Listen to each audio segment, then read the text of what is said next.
Welcome to జనం కోసం journalism news. Jayashankar Bhupalpally జిల్లా కేంద్రంలోని బీఆర్ఎస్ పార్టీ జిల్లా కార్యాలయంలో ఏర్పాటు చేసిన విలేకరుల సమావేశంలో పాల్గొన్న మాజీ ఎమ్మెల్యే గండ్ర వెంకటరమణారెడ్డి ఈ సందర్భంగా మాట్లాడారు. ఆశించిన స్థాయిలో వర్షాలు పడక పంటలు ఎండిపోతున్నాయని, ప్రభుత్వం తక్షణమే స్పందించి దేవాదల ప్రాజెక్టు ద్వారా నీటిని విడుదల చేసి రైతులను ఆదుకోవాలని ఈ సందర్భంగా డిమాండ్ చేశారు. ఉమ్మడి వరంగల్ జిల్లా తాగు, సాగునీటి అవసరాల కోసమే దేవాదల ప్రాజెక్టును నిర్మించాలని గుర్తు చేశారు. నిబంధనల ప్రకారం నెలకు 6 టీఎంసీల నీటిని ఎత్తిపోయాల్సి ఉండగా 9 పంపులు నడవాల్సిన చోట 6 లేదా 7 మాత్రమే నడుపుతున్నారని విమర్శించారు. పదవులు పొందిన పాలకులు నిర్లక్ష్యం వల్లే రైతులకు నీళ్లు అందడం లేదన్నారు. రామప్ప నుంచి గ్రావిటీ ద్వారా గణపురం చెరువుకు నీటిని తీసుకురావడానికి మా బీఆర్ఎస్ ప్రభుత్వం హయాంలో 18 కోట్లు వెచ్చించి నిర్ణయం తీసుకున్నాం. కానీ ప్రస్తుత ప్రభుత్వం ఆ పనులను పక్కన పడేసిందే. నీటిని తెచ్చే మార్గం ఉన్న పంటలను ఎండబెట్టడం బాధాకరం. వెంటనే గ్రావిటీ కెనాల్ ద్వారా నీటిని విడుదల చేయాలని డిమాండ్ చేశారు. రైతులకు నీరు అందించడంలో విఫలమైన ప్రభుత్వం ప్రత్యామ్నాయ పంటలు వేసుకోవాలని సూచించడం సరికాదని ఎద్దేవా చేశారు. ఈ కార్యక్రమంలో భూపాలపల్లి పట్టణ మరియు గణపురం మండల బీఆర్ఎస్ పార్టీ ప్రజాప్రతినిధులు, నాయకులు, కార్యకర్తలు, రైతులు పాల్గొన్నారు. ప్రాజెక్టు కూడా దాదాపు వర్క్ అంతా కూడా కంప్లీట్ అయిపోయింది. ప్రతి నెల ఇది 180 రోజులు పంపింగ్ చేయాలి. దానివల్ల ఉమ్మడి వరంగల్ జిల్లాకు సంబంధించిన తాగునీరు, సాగునీరు కూడా పూర్తి స్థాయిలో రైతులకు ఉపయోగపడేటువంటి స్కీమ్ ఇది. ఆ రోజు డిజైన్ చేసినటువంటిది. ప్రతి నెల 6 టీఎంసీలు పంప్ చేయాలి. 6 నెలలు చేస్తే 36 టీఎంసీలు పంప్ అవుతాయి. కానీ ప్రభుత్వం యొక్క అసమర్థత, చాతగానితనం, నిర్లక్ష్యం. ఈ జిల్లాలో ఉమ్మడి జిల్లాలో 2 మంత్రులు ఉన్నారు. కొండా సురేఖ గారు, అదేవిధంగా ధనశ్రీ అనసూయ గారు. పక్క జిల్లాలో మన ఉమ్మడి కరీంనగర్ జిల్లా శ్రీధర్ బాబు గారు ఉన్నారు. దీనికి తోడుగా ఒక ఇన్ఛార్జ్ మంత్రి గారు ఉన్నారు. 4 ఉన్నారు మనకి ఈరోజు. ఒక అడ్వైజర్ ఉన్నాడు. ఇట్లా చాలామంది పదవులు పొందిళ్ళు. కానీ ఈ జిల్లా యొక్క సమగ్ర అభివృద్ధి పైన ఎలాంటి చిత్తశుద్ధి లేదనేది వీరి యొక్క చర్యలను బట్టి కనబడుతూ ఉంది. ఎప్పుడైనా సీజన్ ప్రారంభమైనప్పుడు జిల్లాకు సంబంధించినటువంటి శాసనసభ్యులను, పార్లమెంట్ సభ్యులు అందరూ కూడా ఈ వాటర్ యొక్క వర్షపాతం ఏంది, నీటి యొక్క లభ్యత ఏంది, ఏం పంటలు పెట్టాలి, ఏం చేయాలనేది వ్యవసాయ శాఖ ఒక సమగ్రమైనటువంటి విధానం లేదు. అదేవిధంగా ఇరిగేషన్ శాఖకు ఇప్పటివరకు కూర్చొని మాట్లాడినటువంటి సందర్భమే లేదు. గత 2 నెలలుగా పంపు చేస్తున్నామని చెప్తా ఉన్నారు. నాకు తెలిసి ప్రతి నెల 6 టీఎంసీలు పంపు కావాల్సినటువంటి ఈ దేవాదాయ ఎత్తిపోతల పథకం యొక్క స్కీము ఇప్పటివరకు నాకు తెలిసి ఒక 4-4.5 టీఎంసీలు మాత్రమే. దానిలో నిర్వహణ లోపం, అధికారుల యొక్క అలసత్వం, పరిపాలకుల యొక్క చాతగానితనం చాలా స్పష్టంగా కనబడుతుంది. 9 పంపులు దేవాదాయ పంపు ఫస్ట్ గోదావరి ఇంటేక్ నుంచి పంపై బీంగన్పూర్కి వచ్చి, బీంగన్పూర్ నుంచి రామప్ప, బీంగన్పూర్ నుంచి సలివాగు, అదేవిధంగా మరి అక్కడి నుంచి ధర్మసాగర్, అక్కడి నుంచి తపాస్పల్లి వరకు కూడా నీళ్ళు పోతాయి. మేము గతంలో కూడా దాదాపు 20 రోజుల క్రితం ఈ యొక్క దేవాదాయ యొక్క పనితీరు ఎట్లా ఉన్నది, పంపులు ఎట్లా నడుస్తున్నాయని చెప్పి చూసినప్పుడు రామప్పకు 3 పంపులు రావాలి, 2 నడుస్తున్నాయి. 9 పంపులు నడవాల్సింది ఏదో ఒక రోజు నడిచింది 9 పంపులు. కానీ ఇప్పటి వరకు కూడా 7-6 పంపులు మాత్రమే నడుస్తున్నట్టుగా నాకున్న సమాచారం. మరి పంపులు నడిస్తే నీళ్ళు ఎక్కడ పోయినాయి? నీళ్లు తీసుకురావడంలో నిర్లక్ష్యం అనేది చాలా స్పష్టంగా కనబడుతూ ఉన్నది.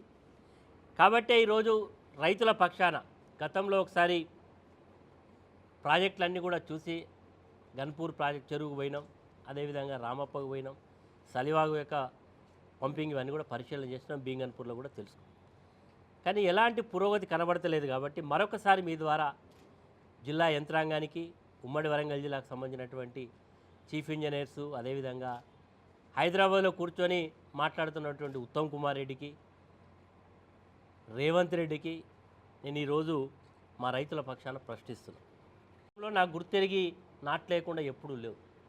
మన ప్రాంతం తక్కువ వర్షపాతం ఉన్న మొదటి పంటలు పండినటువంటి సందర్భాలు ప్రతి సంబంధం ఉన్నది. అసలు 2వ పంటకు కాలం సరిగా లేకపోతే 2వ పంట నాటేయకపోతే. కానీ దురదృష్టవశాత్తు ఎంత ఏరుకోరు తెచ్చుకున్న ఈ ప్రభుత్వం ఏరుకోరు తెచ్చుకునే సామెత ఎగిరేది తండ్రి అన్నట్టు అయిపోయింది రైతుల పరిస్థితి. ఏరుకోరిది మార్పు అని తెచ్చుకున్న పాపానికి ఈరోజు రైతులకు చెప్తున్నది ఏంటంటే ప్రభుత్వం 6 పంటలు వేసుకోండి అని. అది కూడా మీడియా సమావేశాలు చెప్తాను. అసలు వ్యవసాయ శాఖ ఏం చేస్తున్నది, ఇరిగేషన్ శాఖ ఏం చేస్తున్నది, జిల్లా యంత్రాంగం ఏం చేస్తున్నది, మీరు ఆల్టర్నేట్ క్రాప్స్ పెట్టమని చెప్తున్నారు. మీ దగ్గర ఏమైనా నిర్దిష్టమైనటువంటి మరి విధానం ఏమైనా ఉందా? ఏ పంట పెట్టమని సూచన ఏమైనా చేసిందా? ఇవన్నీ ఏం చేయకుండా ఆల్టర్నేట్ క్రాప్ ఇప్పటికే రైతులు నార్లు పోసి ఈరోజు నాటుకు సిద్ధంగా ఉన్నాయి. కొంతమంది రైతులైతే వర్ష పరిస్థితులకు నాట్లు వేసేసింది. కొంత మోరంచ మీద కానీ బోర్లు ఉన్న వాళ్ళు కానీ దాదాపుగా నాట్లు వేయడం జరిగింది. కాబట్టి ఇప్పటికైనా ప్రభుత్వానికి కోరేది ఏంటంటే, మన ప్రాంతంలో గన్పూర్ అనేది పెద్ద చెరువు, కాకతీయులు కట్టినటువంటి చెరువు. గన్పూరు మరి చెరువు నుంచే ఈరోజు మిషన్ భగీరథ ద్వారా చిట్యాల, టేకుమట్ల, రేగొండ, ముగుళ్ళపల్లి దాదాపు ఈ ప్రాంతం అంతా కూడా తాగునీటి కొరకు వాడుకుంటున్నాం. గన్పూర్ కూడా వాడుకుంటున్నాం. ఇట్లా వాడుకుంటున్నామని తెలిసి దీనికి ఆల్టర్నేట్గా, ఎందుకంటే అష్యూర్డ్ ఇరిగేషన్ దెబ్బతింటుంది కాబట్టి దీనికి మరి ఒక ఫెసిలిటీ ఉండాలని చెప్పి చర్చలు చేసినాం. సలివాగు నుంచి గ్రావిటీ కెనాల్ ద్వారా తీసుకురావాలా, రామప్పని తీసుకురావాలా, చర్చల తర్వాత రామప్ప నుంచి గ్రావిటీ కెనాల్ ద్వారా గన్పూర్ చెరువులకు తీసుకురావాలి.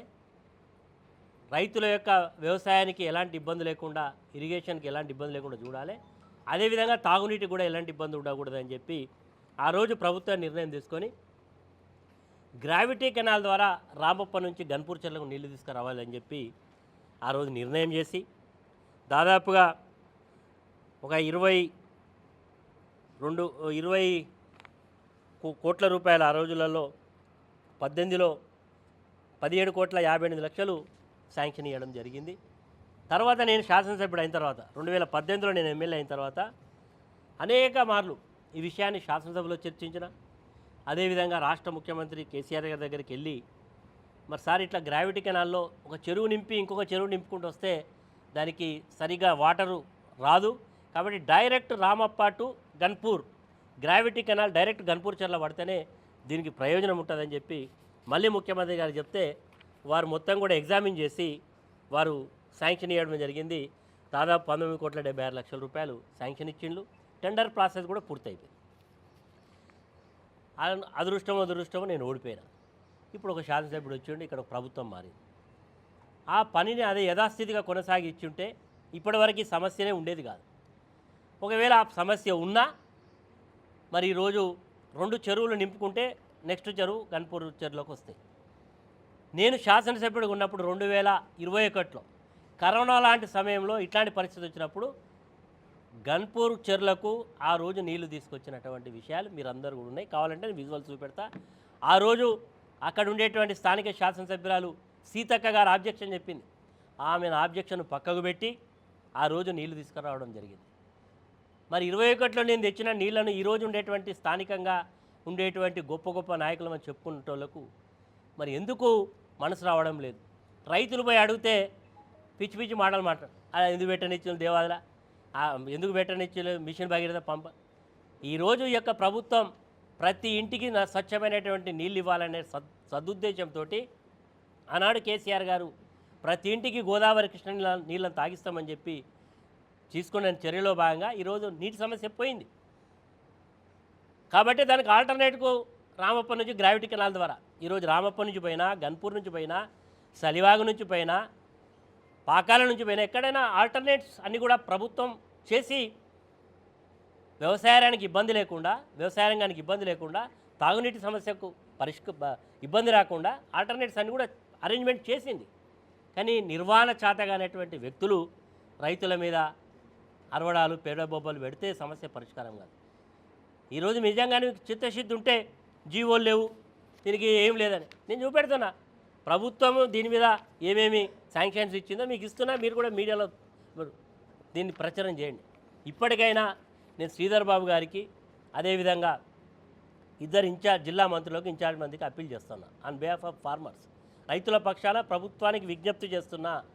ఇప్పటికైనా మీరు మా రైతులను ఆదుకోండి, పంట పొలాలకు నీళ్ళు ఇవ్వండి. నీళ్ళు లేకుండా ఎండబెట్టడం మీకు ధర్మం కాదు, విజ్ఞత కాదు. ఎందుకంటే ఇప్పటికీ ప్రభుత్వం ఏదో సన్నాయి నొక్కులు నొక్కుతూ ఉన్నది. పంటలు పండియకండి, పంటలు పెట్టకండి. ఏం చేస్తున్నది మీ యొక్క ప్రభుత్వం?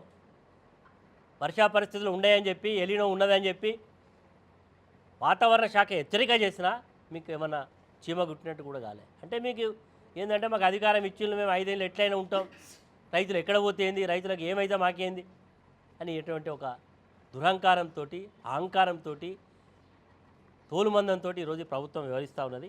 కాబట్టి తక్షణమే ఈ యొక్క గ్రావిటీ కెనాల్ ద్వారా నీళ్లు నింపమని, పంట పొలాలకు నీళ్ళు ఇవ్వమని, నాట్లేసినటువంటి పొలాలను కాపాడమని ఈరోజు ప్రభుత్వానికి విజ్ఞప్తి చేస్తున్నాం.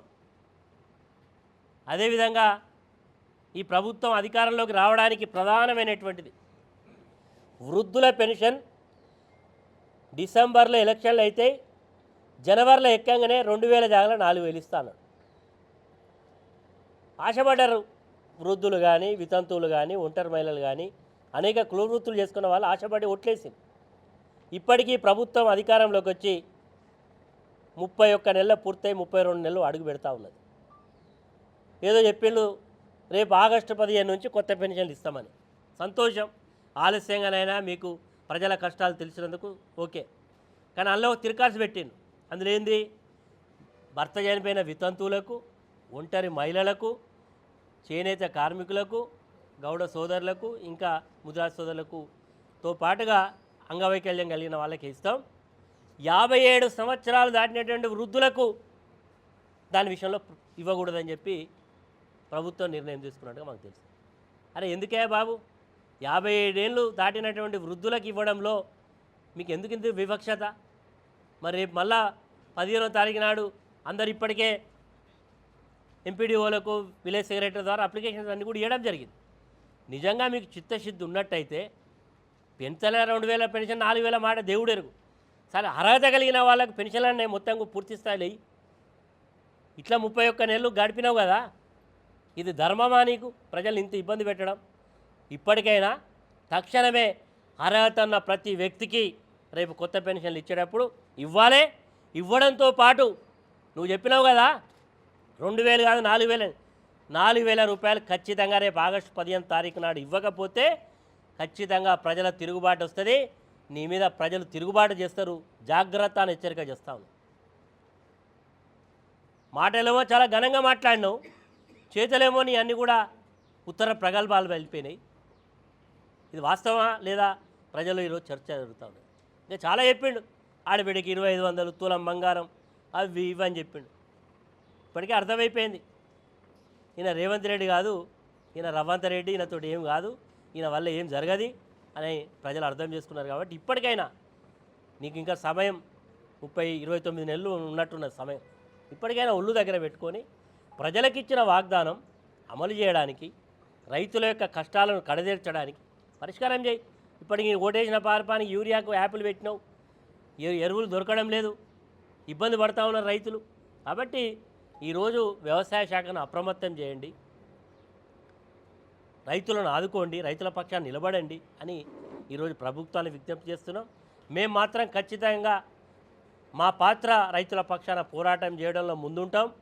రైతులను ఆదుకోవడంలో ఈ ప్రభుత్వం నిర్లక్ష్యం చేస్తే మా పోరాటం ఏ స్థాయికైనా పోతుంది అని హెచ్చరిక చేస్తున్నాం.